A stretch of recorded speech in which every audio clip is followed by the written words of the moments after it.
Hey guys, Nicole Sauce here. So because of all the flooding, my pump house stopped working.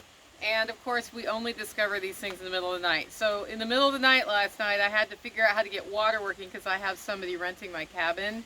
Like I could have done without it until the morning, but I didn't want him not to have his shower in the morning.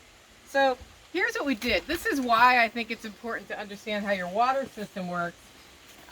The problem starts here. When it floods, this is where the spring comes up from the ground.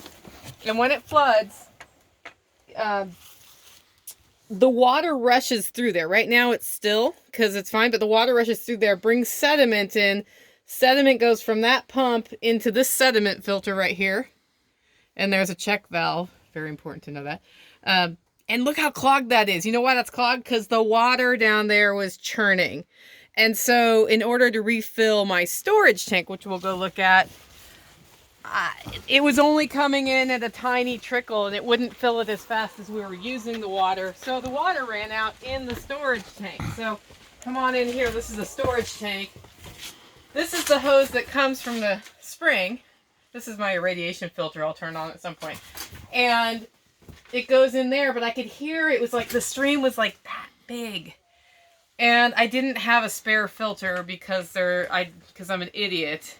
2 is 1, 1 is none. Didn't do that.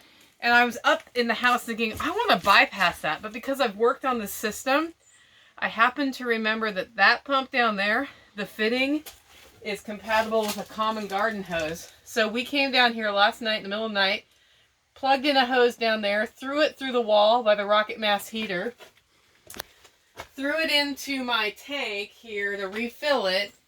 And yeah, you can see how neat of a job we did. Not tidy at all. And then the other thing that's important, because there's no check valve on this. A check valve lets water go one way, but not the other. And if you have the hose all the way down at the bottom of the tank, it fills it up and then siphons it out. And fills it up and siphons it out. So I have the hose only down about that far so that it won't do that. But what that means is I now have a ton of sediment going up to the house. Luckily, we have a sediment filter up there. But today I get to go to the store and get 3 sediment filters and 2 more to have backups. That's 5 times $23. So it's not a cheap thing. And I'm probably going to buy a check valve just in case as a backup. And then we're going to get this all put back together the right way. But I thought you'd be interested in seeing what happened. And just remember, if you're moving to the country, start learning how to maintain water systems because you're going to end up, you can't always call a guy. That's all I got. Make it a great week.